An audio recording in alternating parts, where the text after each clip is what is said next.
Okay, next we'll call up Chet Gunderson.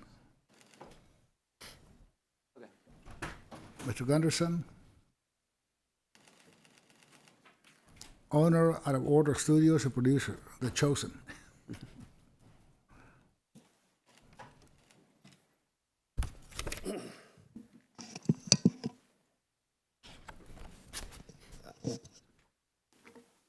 Thank you for having me, Chairwoman Huffman. Thank you for having me, Vice Chair Hiroshima, members of the Senate Finance Committee, and of course, a special thank you to the Lieutenant Governor Dan Patrick, Senator Huffman, and Representative Hunter. I'd like to start by saying whoever made the order of the list that I had to follow, Mr. McConaughey, I'd like to file a complaint if that's somewhere I can do that. I was asked to come in a bit last minute, but when I was asked to come, I jumped at the chance to come here. A quick story. So I do produce The Chosen, and I'm happy to talk about that. I encourage questions. I'm much better at Q&A than a prepared speech. So I welcome your questions, and a lot of the questions you've already asked, I'd love to address. So any of them that you'd like extension on, I'd love to talk about.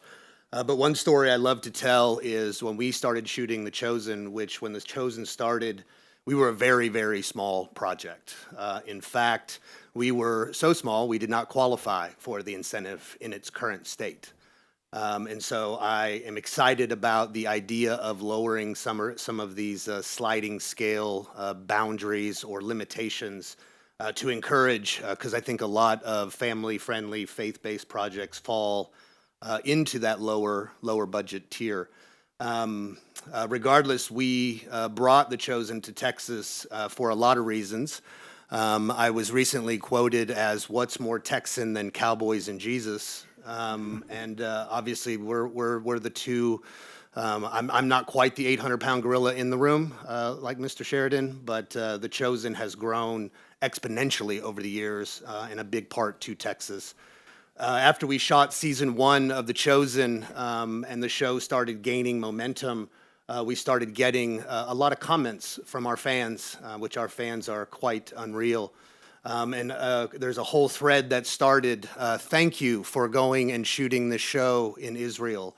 Thank you for going to Capernaum. Thank you for going overseas to shoot this show. And my simple response was, well, darling, that's actually East Texas, not... And while we're not quite the motherland, but God does bless Texas, and we're a close second behind Israel. So when we set up shop here in Texas, it was difficult to get incentives. I can say that we've got some incentives since, and I'm very, very thankful for that. But we were excited to do so. A little history about me. Unfortunately, I was born in Nebraska, but I do have the bumper sticker that I got here as quick as I could. I've lived in Texas since I was 2, grew up in a small town, Roanoke, Texas, just outside of Fort Worth, and I still reside there today, and have made a lot of movies over the years, probably close to 20 projects in my 25-year career, everything from feature films to game shows to television shows. Unfortunately, many of those have not been in the state of Texas. And I can say that of the probably 8 states that I've shot in, every state that I went to, I took crew from Texas, I took cast from Texas, I took gear from Texas, and trust me, I fought and kicked and screamed to try to bring those to Texas. And I've brought a lot to Texas, everywhere from El Paso to down in San Antonio to in the Dallas-Fort Worth area as well. The majority of my projects have been in the faith and family space. I wouldn't say I'm exclusive to that, but as a believer, as a Christian, obviously a lot of my background and my beliefs get reflected in what I do. But I also would encourage you, let's not just make shows about cowboys and Jesus. I would encourage us to make projects about everything, because I think that one way that we can impact culture is through media. One of the biggest things that we try to do is I can never tell what my project's going to do. Projects will come and go. Sometimes they succeed, sometimes they don't. But what I can do is affect the cast and crew on my set, how we treat them, how they're not expendable. There is a saying in our industry, there's 10 like you and 20 better. We'll go find somebody if you're not happy. That's not the case on my sets, and it's been a huge thing of mine to be able to do that, and we've done it a lot over the years. I think a few things that I'd like to talk about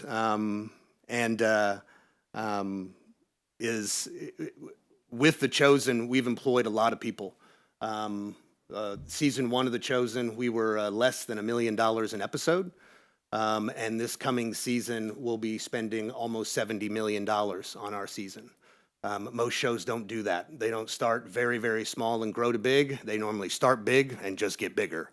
And so we're extremely grateful. Of the entire series, we've spent probably close to $150 million on the show. And more than half of that has been spent in the state of Texas. And like I said, sometimes we've gotten incentive and sometimes we haven't. I will say the Film Commission has been great and keeping us up to speed on what is available and what isn't available, and we've taken advantage of that. Infrastructure was mentioned a lot. I started my company, Out of Order Studios, a little over 10 years ago with my business partner, Chris June. Chris was at Sony Pictures Animation for over 20 years. He was born in El Paso. He went into the Navy, landed in California, worked in LA for 20 years, and then uprooted his family and came back to Texas, not knowing what he was going to do, nor that he was going to partner with me and go on to do what we're doing. But animation is something I want to talk about as well because we just finished an offshoot of The Chosen called The Chosen Adventures, which is a kids animated series. Once again, the infrastructure of animation is not in Texas. A&M, sorry. My son and my money go to A&M right now, so unfortunately, A&M is the #1 animation school in the state right now, and #2 public school in the nation for animation. Guess where those animation kids go when they graduate? Not Texas. They need to come here. They need to stay here. We have done interns over the years because we love education. I agree with education. We don't have enough crew in the state of Texas. We don't. We need more. We need to train more. Myself and Taylor, we fight over crew a lot. We do it kindly, but we also fight over crew a lot. So we do need to train up more. So internships, education, some of these lower level jobs that kids can get on set and be a part are really, really important. We've had hundreds of interns on our show, on The Chosen, over the years, and we'll continue to do so. Many of those kids come from right here in the state of Texas, and many of them we went ahead and hired from there. Talking about infrastructure as well, The Chosen in Midlothian, Texas, that's where we shoot most of the show. We shoot on a Salvation Army camp, Camp Hoblitzell, and we were very, very fortunate enough to get there before they almost shut down during COVID. Someone made a comment earlier about the impact on communities. The Salvation Army camp, that one, which has been around since the 1950s, one of the oldest in the nation, would have shut down. And so we say it all the time, that Salvation Army camp, Camp Hoblitzell, may not be there today without The Chosen, and The Chosen wouldn't be what The Chosen is without Camp Hoblitzell. So those are the types of community outreach connections that you need to do. There's one hotel in Midlothian, they need to build more. And they were on the brink of shutting down during COVID when we came in and we basically bought out the entire hotel and used it. And since then, Midlothian has been an unbelievable partner. We started building infrastructure. To Mr. McConaughey's point, we need more. There's a lot of warehouses and converted airline hangars in the state of Texas. We need more purpose-built stages. The Chosen, we built 2 of those, the largest purpose-built stages in the state of Texas now, and we want to build more. It's difficult to build more if you're the only one using them, though. So we need the ability to bring more projects in. I know myself, Out of Order Studios and 101 Studios, we're both looking at building more stages in Fort Worth. We've looked at property, we've looked at these types of things, but what I can say is one of the biggest reasons that projects don't come to Texas, because they're like, I don't know, is the money going to be there in 2 years, in a year and a half? So I do think this uptick, this decades-long thing is a great, great step in the right direction because that will bring permanent jobs. Building sound stages, it's where everything goes. That is your home base. And we want to build more in Midlothian. We want to build more in Fort Worth. And I know there's talk all over. I hear there's stages in Amarillo wanting to be built. So you talk about other places. I think that's a good place to go is to get all over the state and to do that. But that makes it very difficult to drop $50 million, $100 million on sound stages when you say, well, the incentive may go away, so all those projects may leave. But build it and they will come. And that is one of our goals that we want to do and continue to focus on. Mr. Gunderson, I think we have some questions for you. I would love to answer questions. I'm rattling on, and hopefully I'm making sense. That's what you said, you want some questions. We got Safarini. Thank you, Mr. Chairman. First, let me say that the order of presentation was perfect because you made some additional new points that were very, very interesting, very compelling, so you added a lot. Second, let me assure you that my alma mater, UT Austin, will hear from me today. And third, let me ask you, what my question, right? Real friendly. Third, my question is there anything that you would add to this bill to make it even better? Oof, wow, put me on the spot. Well, I haven't read all of it. Actually, one of the biggest ones was the threshold, and I heard it got changed very, very recently. So I think that's probably one of the biggest things. A lot of my films in my early career were in that $1 to $5 million range, and at one point it was actually $5 million, and then it dropped to 3.5 for that highest tier, that 20% or more. And so now that it's actually lower, I think that is a great step in the right direction. I think the less confusing, the better. If a producer, and that's what I do, if I have to look at an incentive and I have to put too much effort into it, it becomes a problem. Thank you so There much. are other places. Thank you, Mr. Chairman. Senator Betancourt. Thank you, Mr. Chairman.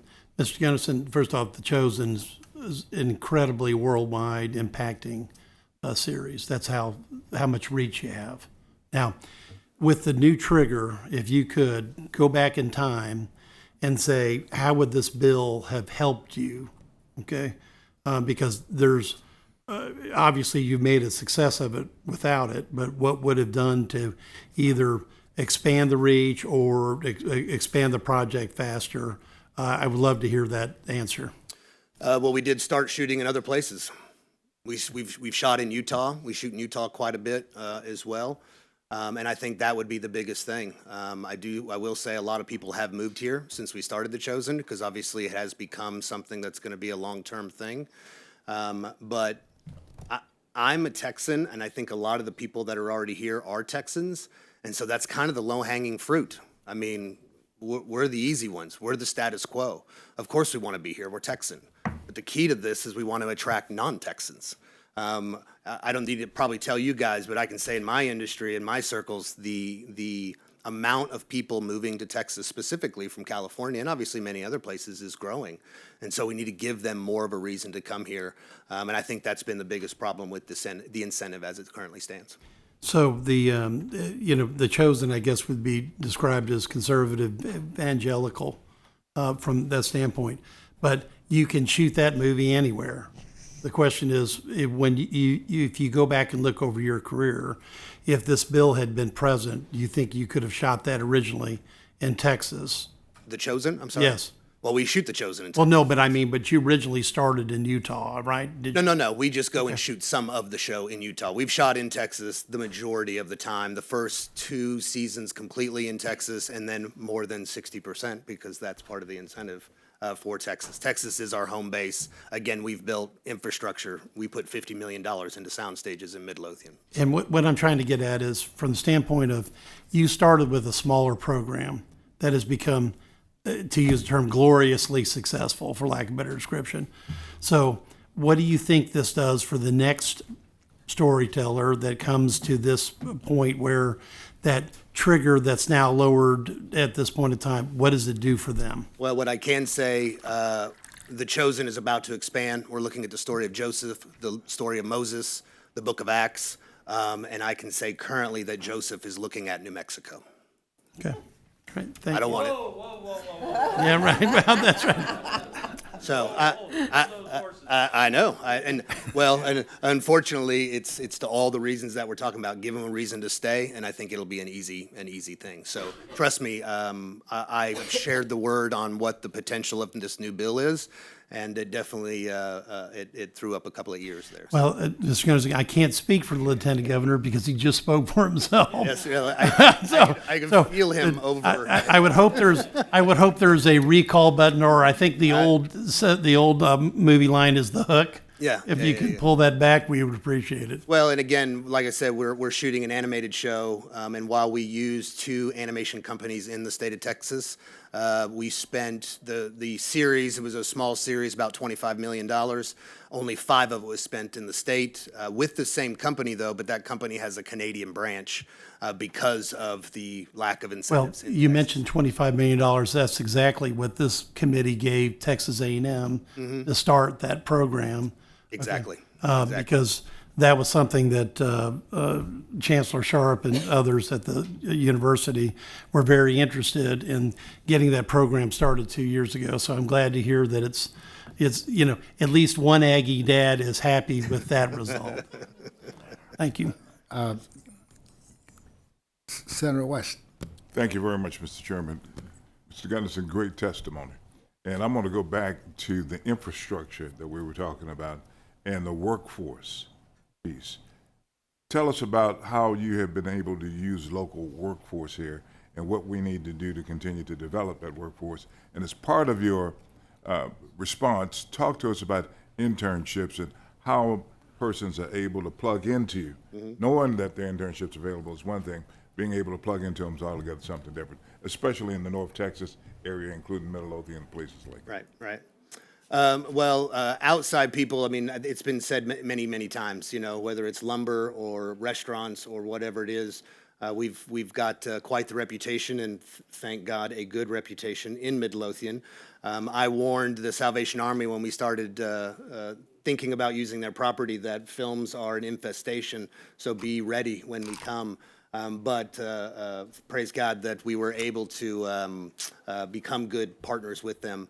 As far as cast and crew goes, that has become a problem because of the fact, and Mr. McConaughey alluded to this, I can't tell you how many friends I've had that have left the state to go work elsewhere. Atlanta, New Mexico, wherever it is. And a lot of these are just crew members, right? And I use that term, and I want to be respectful because they're not just crew members. They're the ones that make this happen. But when they have to feed their family and they have to go somewhere else, it breaks my heart that they have to leave. But I will say that it's starting to grow. It needs to continue to grow and get bigger. On the internship side, we started doing internships in season 2, and I would argue we've probably had 200 or 300 interns come through the show.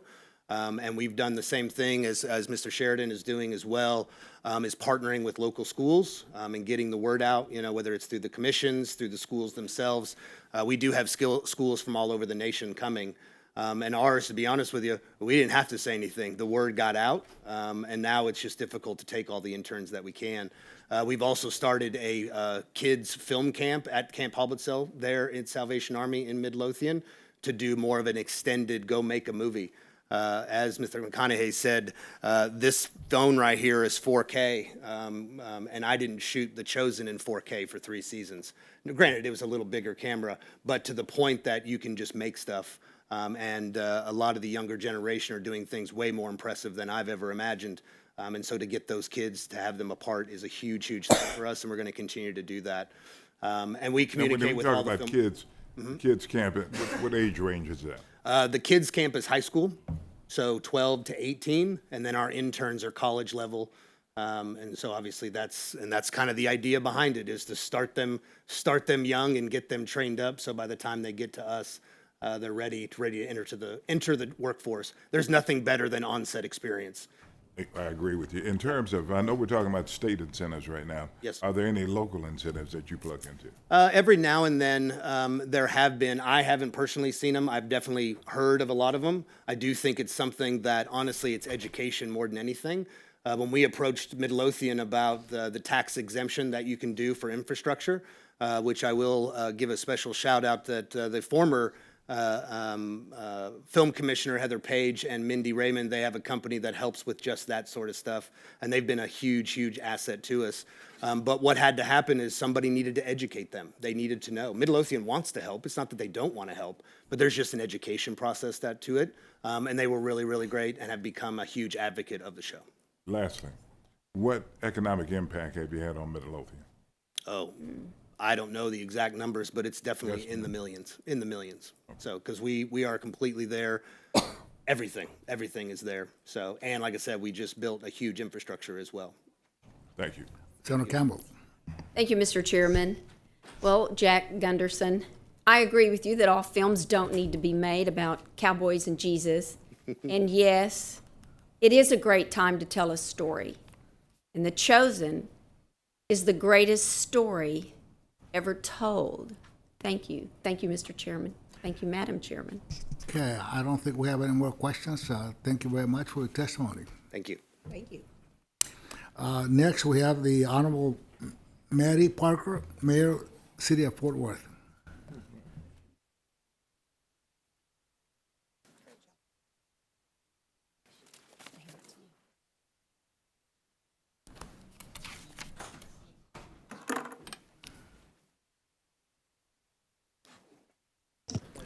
Just identify yourself and Good morning. Maddie Parker, Mayor of Fort Worth. It's good to see all of you again. I was with you in October to testify in advance of the session. I know that you're all quite busy, and hopefully my testimony today is additive. I'm so glad you got to hear from my friend Chad Gunderson. When I had spoken with Senator Huffman's staff, thinking about who would be a good addition to today's testimony, I knew that he would do a great job. And he was great. He was great. He's a wonderful addition to the city of Fort Worth's community, Tarrant County, and of course, to the city of Midlothian. Once again, Chairwoman Huffman, Vice Chair Hinojosa, and members of the Senate Finance Committee, I'm here today to testify in favor of SB 22. I am Maddie Parker, the Mayor of Fort Worth. Thank you for inviting me again today to tell you firsthand the impact of the Texas Moving Image Industry Incentive Program to our great city in the city of Fort Worth, which, by the way, now is the 4th largest city in the state of Texas, just passing Austin in population last month. When I was here last October, I told all of you that I consider one of my main responsibilities to be the chief storyteller for our city, grounding that story in our history and our heritage. Not only does the film industry help us tell our story in the city of Fort Worth and in Texas, but more importantly, it has a huge direct economic impact on our city and our state. Today, I'll share some statistics that put that in perspective. Thanks in large part to the funding provided by the Texas Moving Image Industry Incentive Program, and of course the increased potential of this piece of legislation, SB 22, we have seen firsthand the huge return on investment in Fort Worth alone. Since 2015, that includes $700 million in economic impact, 30,000 local jobs, and while that's not all at one time, to put that in perspective, that's an equivalent of having one American Airlines headquarters in our city. 1,000 projects, including commercials, television, film projects, and more. Fort Worth has hosted 4 Taylor Sheridan TV series in the last year: Lioness, Landman, The Madison, and The Road. As Mayor of Fort Worth, I'm excited that each of these series filmed in our city has a $1.5 million daily budget. According to 101 Studios, their productions have poured $325 million directly into our region. That includes tourism support, which accounts for more than 70,000 hotel room nights in the past 3 years alone. And the economic support benefits a wide variety of industries, many of which have been mentioned here today: local businesses, including retail stores, construction and lumber yards, restaurants, dry cleaners, and other small businesses. A week does not go by before I'm met by a business owner in Fort Worth, whether it's a restaurateur, a dry cleaners, a construction industry, to say thank you for what's happening in Fort Worth around film and television. Specifically, earlier, Senator Nichols was asking about 1883. 1883, just one show, spent $44.4 million in the Fort Worth area over 74 days and hired more than 1,100 Texas-based crew members and more than 800 Texas cast members. These are specific to our local jobs and the direct spend in our city. These projects have a true ripple effect on our local, regional, and state economy and workforce. And when it comes to the state impact levels, you've seen all these numbers again: 62,000 jobs supported by Texas film and television, $4 billion in wages, and again, that huge economic impact, $1 to over $4. I know I don't have to tell all of you know this. Texas has made it easy to do business. There's a reason why producers and set crews have found a particularly friendly environment here. David Glasser of 101 Studios likes to say that Fort Worth is the only city he has ever filmed where he hasn't had to pay to have someone turn off a leaf blower during his productions. Last November, I was honored to present a special recognition award to our very own Fort Worth police officer, Paul Ufkes, at the Lone Star Film Festival Gala. I specifically mentioned this instance today because the Fort Worth Film Commission created this one-time award to recognize Paul's incredible support and contributions to the film industry in our city. Paul has been instrumental in making Fort Worth a film-friendly city, having worked on every major film and television project since the start of the Fort Worth Film Commission nearly 10 years ago. It's people like Officer Paul Ufkes who make Texas such a unique and welcoming place to do business and have set us apart in the film industry. And of course, the Texas Moving Image Industry Incentive Program has also been key to this Texas-sized success story. We are fortunate that the film industry, particularly in North Texas, has grown tremendously in the area since Fort Worth created its own film commission in 2015. That includes other productions I'm certain you've heard of by now, and of course, we were joined today by Chad Gunderson, our friend at Out of Order Studios. Their show, The Chosen, has had massive success. These numbers are mind-blowing, with over 200 million viewers and 770 million episodes viewed. Many of its Fort Worth-based crew members work on this series, which of course is filmed in nearby Midlothian. Fort Worth is also home to Merritt Street Media, Dr. Phil, and Trilogy Studios, the largest cinematic volume stage in Texas. And as you heard from Ross Perot Jr. last October, Hillwoods Alliance Texas has become a model for attracting innovative industries, including film production companies like Merritt Street, TBN, and 101 Studios. Alliance Texas has been a tremendous example of what public-private partnerships can achieve when a bold vision is embraced by the private sector and local and state leaders. Thanks to the Texas Film Commission's support, Alliance Texas is now a part of the city's newest media production development zone. The Commission's approval directly supports the conversion of a 200,000 square foot facility there into a space for television and film production, including 4 18,000 square foot stages, a set building shop, and offices. I think that also helps answer questions that Mr. McConaughey was speaking of earlier, the importance to build more studio space in the state of Texas.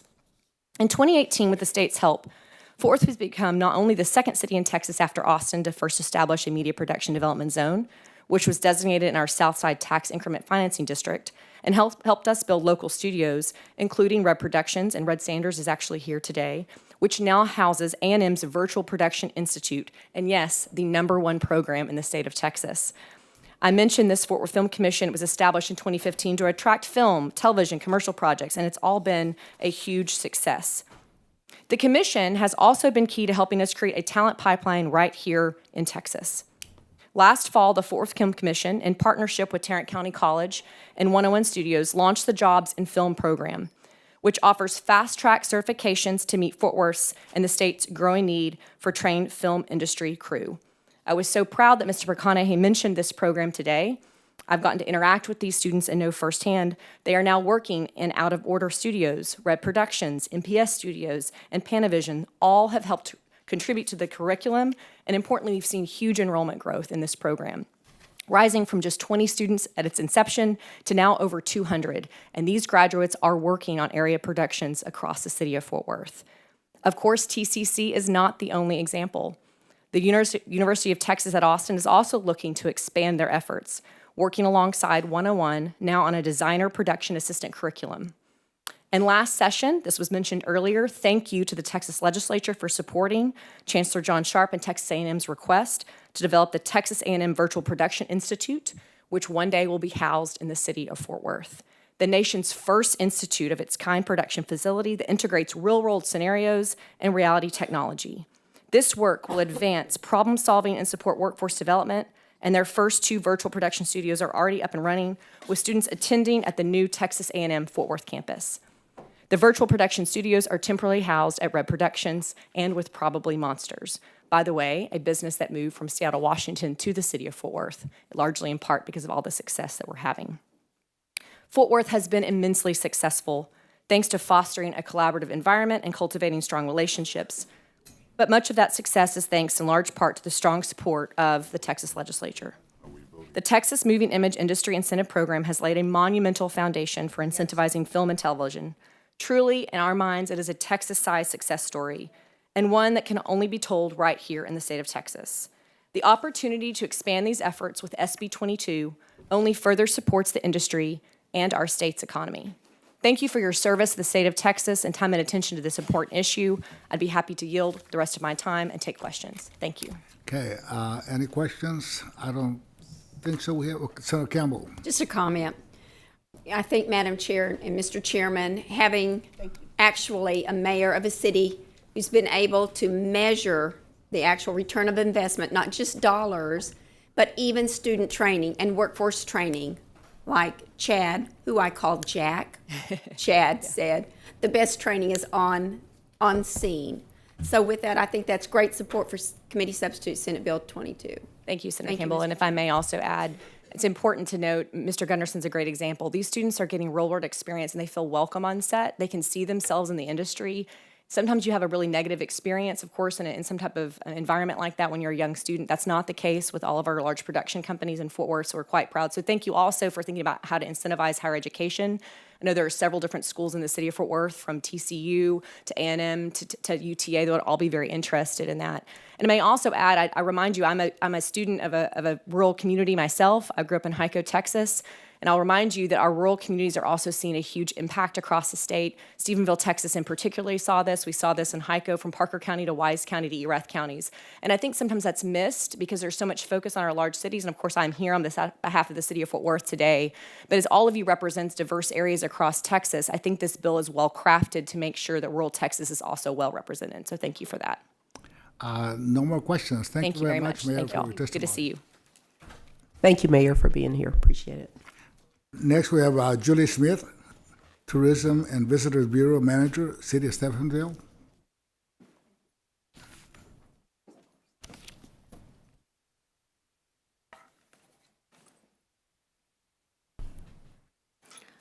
Just identify yourself and who you represent, and you may proceed.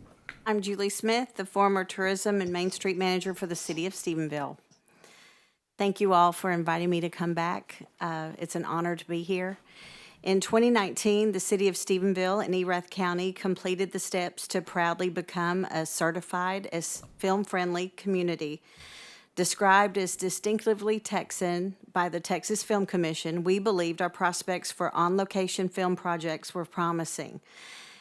However, after 3 years with our hook in the water, we had no nibbles. Then in August of 2022, a location scout dropped by our office and asked to see a few specific sites. Although she was vague about the project, I quickly realized what it was and how big it was, and we had somehow managed to hook a marlin. Known as the cowboy capital of the world, we quickly and humbly realized this was our first rodeo. Luckily, the project visits continued, and as the film liaison for our community, I tried my best to ensure they did. Thanks to the ongoing coordinated effort by our city and county leadership, we continued to reel the project in. Being acutely aware of other cities vying for this project, we were as accommodating as possible. Once the construction started and the film dates locked in, the studio invested over $1.1 million to buy out the businesses downtown for the Stephenville set. The buyout for Buildings and Strong was $1.2 million as well. Remember, most of our downtown businesses are mom and pop, family-owned businesses that are small businesses. They paid the business owners and the building owners. This infusion of new money stays circulating within our community. The construction crews were on site in our downtown square from March until May of 2023. They purchased materials at local stores, stayed in our hotels, dined in our restaurants, shopped in our grocery stores, and quickly made friends. One downtown restaurant, Greer's Ranch Cafe, became the unofficial dining hall for the ever-increasing crew. When one of their favorite waitresses gave birth in April, the crew pitched in and showered her with a basket of diapers and baby gifts. It was clear they had quickly become more like family. In appreciation of their patronage and friendship to downtown, Phil Greer opened his restaurant on his day off to treat the entire crew to barbecue brisket with all the trimmings. The construction crew were more like artisans, putting planks down over our sidewalks, building facades, painting murals, and crafting a large gallows for the public hanging scenes. As the filming date grew close, more crews arrived to put their finishing touches on the storefronts around the square. Their attention to historical detail was amazing. It was so beautiful that many of our citizens wanted the transformation to be permanent. Social media pages absolutely exploded with excitement as the hitching posts, water troughs for the horses, and finally dirt covered our downtown streets. It was quite a spectacle when actors and engineers practiced hangings at the massive gallows at a busy downtown intersection. After watching the transformation over several months, it was still a shock to see horses, wagons, and the cast in their period clothing in our downtown square. Many locals were hired as extras, and several have the bug and have continued to work on other 101 Studio projects. But after only 3 days of filming, the sets came down over the next week. The crew worked tirelessly to restore our square better than they found it, and the crew members who came as strangers left as family. Tejas is the Spanish spelling for the Indian word that means friend, and it's no mistake that Texas literally means friend. Creating incentives to attract these projects and these people can make all the difference to small-town rural Texas. I know that Stephenville and Strawn had no better friend than 101 Studios during the filming of Bass Reeves, and they continue to invest in towns just like ours. Thank you. I don't think we have any questions. I just have a quick question. What is the population of Stephenville approximately? 21,000. Okay, I just wanted to point out that that is the heart of rural Texas. And I believe I was told that, so when you said there were locals hired, a lot of the local cowboys and their horses, and so they pay for the horse and the cowboy, right? Yes, that is right. true. I mean, right, That is true. right. Do you remember how many? I think it was a lot. I don't remember, but several were extras, several were the, help with the wrangling, and we have a large space downtown where they could graze and just walk downtown to be on set. So there were hundreds of horses there. Yeah, was that pretty exciting for the locals? Oh my gosh. Yeah, that's what I thought. Absolutely. Yeah, that's great. Thank you. Thanks for sharing that perspective. That's why we invited you, so we get the perspective of rural Texas. Thank you. Thank you so much. Thank you for your testimony. Next, we have Julie Algoa, the Executive Vice President for Operations and Chief Financial Officer for Texas State University. Good morning. Senator Huffman, Senator Hinojosa, other members of the committee. My name is Eric Algo. I'm the Executive Vice President and CFO at Texas State University, here testifying on Senate Bill 22. I know you've already heard a lot about this bill and the film industry writ large.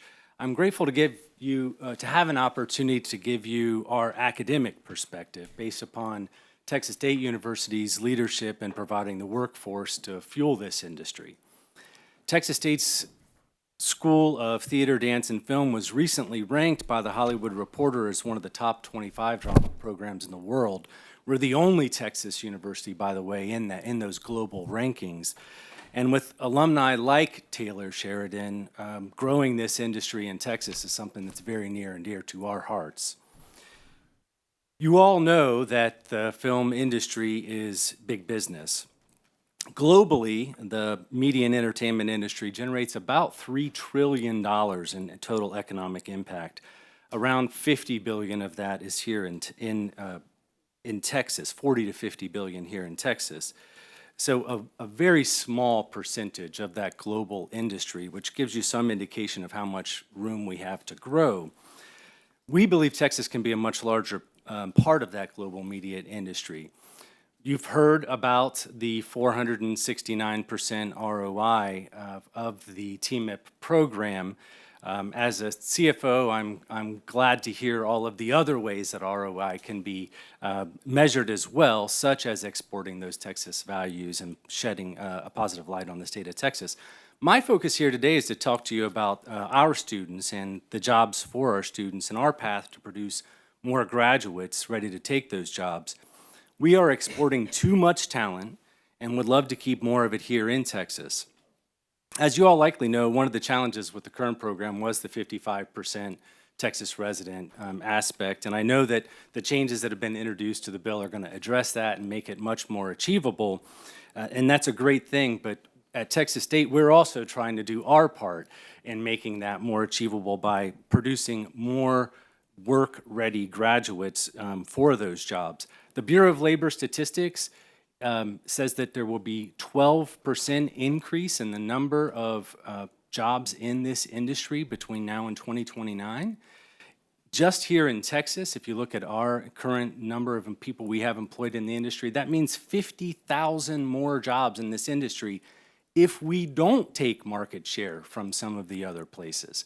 So there's a tremendous workforce need and opportunity for growth here. So let me tell you a little bit about how Texas State is aggressively preparing that workforce and trying to meet that demand. What makes our program different at Texas State and why we're one of the top in the world is that we've built our degree based upon the pragmatic experience of people in the industry. We know the ins and outs of the industry. Our graduates are ready to walk out with their degree and start working and contributing on a soundstage on their very first day.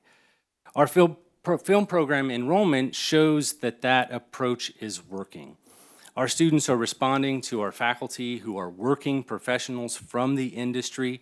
We currently have over 300 film majors. We're on our way to 500, we believe, very soon, which will make us one of the largest film programs in the country. The jobs are there, and we need to grow as fast as we can to meet that need. It's also important to mention that we've talked to our alumni and our students. The vast majority indicate they want to stay in Texas to work, to raise a family, to live here. But they've been forced to move to places like California, Albuquerque, Atlanta, and some of the places we've heard of before. If you only remember one thing that I say here this morning, I hope it's this. We've surveyed our alumni, and 92% of our film graduates said they would prefer to build their careers in Texas.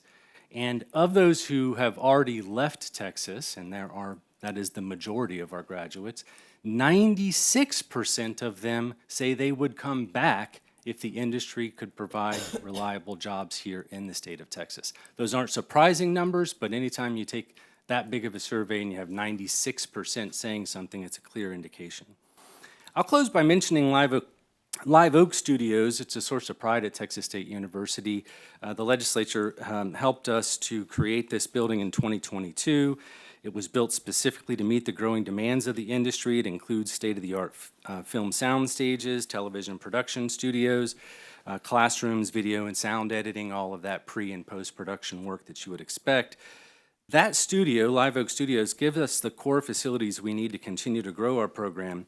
But we could do even more, and I was glad earlier and to hear several references to higher education, and in particular the Higher Education Film Workforce Pilot Program that's currently proposed in Article 1.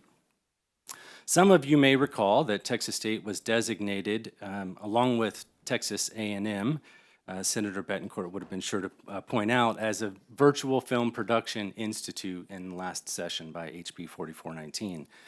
We believe that adding more of those virtual production facilities and sound stages to our program would make our students even more prepared and allow us to graduate even more students, and the pilot program could certainly help us to do that. We believe that solidifying and increasing funding for the motion picture industry through TMIP will create more jobs for our students and many other Texans. And as the only higher education system in the state of Texas that has both two-year state colleges and four-year universities, the Texas State University system is uniquely poised to provide all of the employees and all of the workforce needs that Mr. McConaughey so eloquently laid out earlier. That concludes my testimony. I'm happy to answer any questions. I don't think we have any questions, but I really want to thank you for your testimony. We learned a lot about Texas State and a great job you all are doing. Thank you very much. Thank you. That is the end of invited testimony.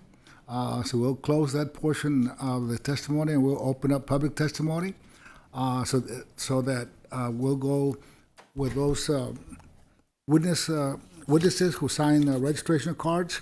and they'll be limited to 2 minutes each. And we'll start with Alfredo Cervantes, Paul Hale, to sit on the left, and then we have Laila Lecon. Laila Lecon.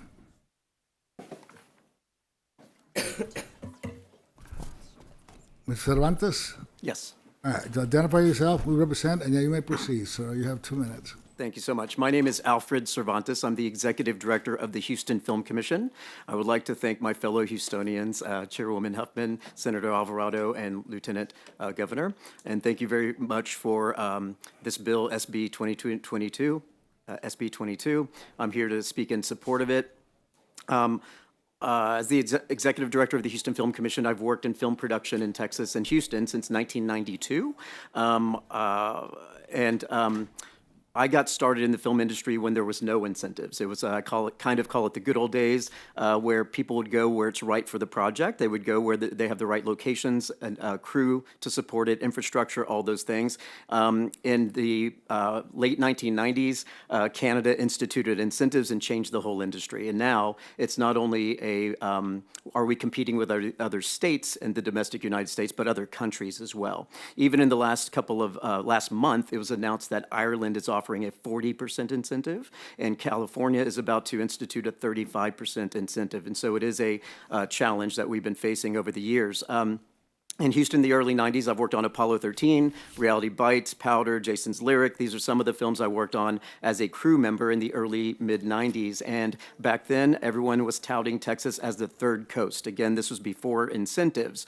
And then when incentives came around, late 90s, early 2000s, Louisiana was the first state to institute a domestic incentive in 2005, and then other states had to follow suit to compete.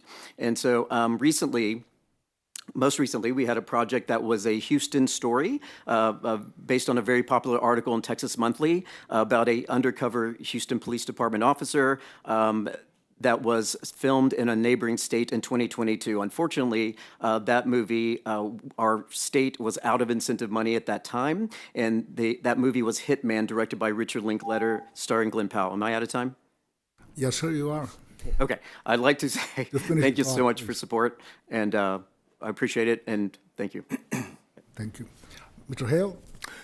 My name is Paul Hale. I'm with the SREC, the Republican State Executive Committee, and I wanted to disclose that, but I am testifying on behalf of me and my household. I am against this bill. I'm a lifetime Republican. I was raised on a farm, and I was raised under capitalism, not socialism, and this is a handout. And I would like to point out, as 33 years of being self-employed, I know you cannot subsidize success, you cannot subsidize handouts or loyalty. Those things, they don't come back. You cannot legislate morality into this industry either. You cannot do that. I do like the standards where you're trying to go along and make them adhere our values, and I appreciate that. But I would like to see a bill to just do that for the film industry and invite them here. And I heard those success stories over there. There they are. They're already here. And that producer a while ago said he bought that hotel. There's the answer. Put that money out there. Just don't use our tax money to do it. I invite the film industry here. And my wife, since we've been married, we got married in 1983, and we've been a fan of movies. We like it. But the industry should not be carried on the backs of the taxpayers. And I can think of a lot better things to do with it. If you just got it burning a hole in your pocket, there's 100 counties out here in Texas that have subpar county roads that industries and residents are fighting. Texans fighting Texans. That would make $5 million a county to help those roads be installed or fortified. There's a lot I would like to say, but McConaughey said something about a woods crew. That's what I was raised on. There ain't no handouts on that woods crew. I know. I was one of them. Thank you for letting me testify today. Thank you, sir. Thank you for your testimony. Laila Lecon?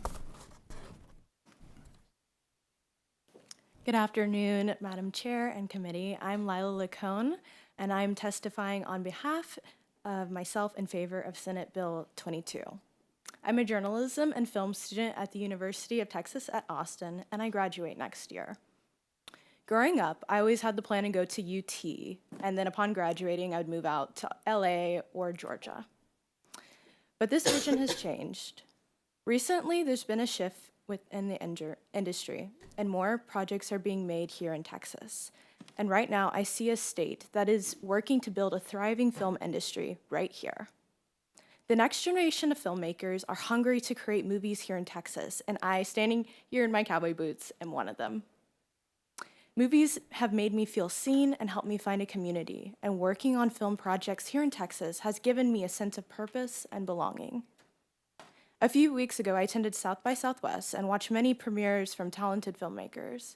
But what moved me so much is that I can clearly envision myself and my fellow Texan peers premiering our own projects here in the city.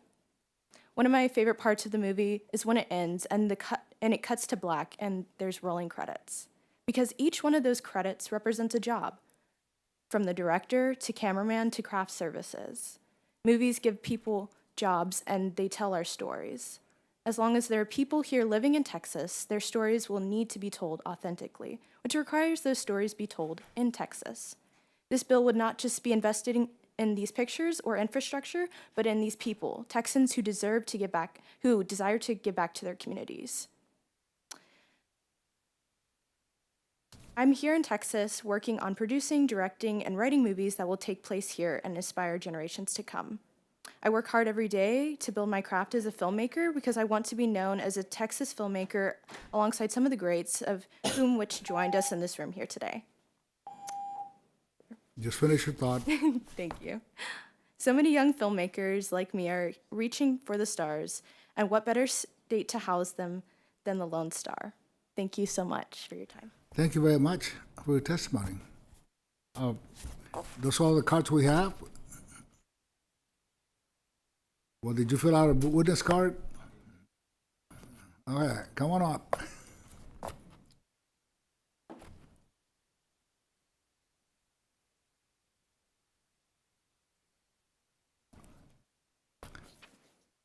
Just identify yourself, who you represent, and you may proceed. Madam Chair, Committee, I'm Clayton Laney, and I'm here testifying on behalf of myself in favor of SB 22. I'm a filmmaker and student at the University of Texas at Austin studying radio, television, film. I am honored to be here today to speak on behalf of young Texas filmmakers and the importance of strengthening film incentives to support the growing film industry within Texas. I recently worked this summer as a production assistant on The Chosen in Midlothian, and that experience had a profound impact on me, as I could see a future for myself as a filmmaker here in Texas, my home, rather than Los Angeles or New York. Texas has long been a place of rich storytelling, from westerns that have defined film to this day to modern independent films that capture the soul of our cities and small towns alike. Yet we often see productions leave our state. When productions go elsewhere, Texas loses jobs, but we also lose the opportunity to tell our people's unique stories. For example, UT Austin continues to climb the rankings of film schools. We are one of the best in the entire country and often ranked top 5 in undergraduate programs. Yet I find too often that I will talk to immensely talented friends and colleagues who plan to ship out to California after graduation. With stronger film incentives, we can keep productions in Texas, create high-paying jobs, and stimulate the local economies that support film crews. Specifically, when we talk about local economies, a simple memory of me walking through a local Midlothian coffee shop, arms full of dozens of coffee cups for my crew comes to mind. We need to invest in our young storytellers, ensuring that students like me and countless other Texas filmmakers have a reason to stay, to work, and to contribute to the growing film industry here at home, showcasing our stories and experiences from the Panhandle to the Piney Woods. Stronger incentives will allow Texas to remain competitive and cultivate a new generation of filmmakers who will shape the future of cinema with Texan fingerprints. Thank you for your time. Okay, thank you very much for your testimony. Anybody else who would like to testify for, on, or against Committee Substitute Senate Bill 22? If not, public testimony is closed. We'll leave Senate Bill 22 substituted pending. Okay, members, that concludes our business day. We will vote on this bill today, but we will vote after session, either in the press room, if it's available, or on the floor. So with that, the Senate Committee on Finance stands in recess, subject to the call of the chair.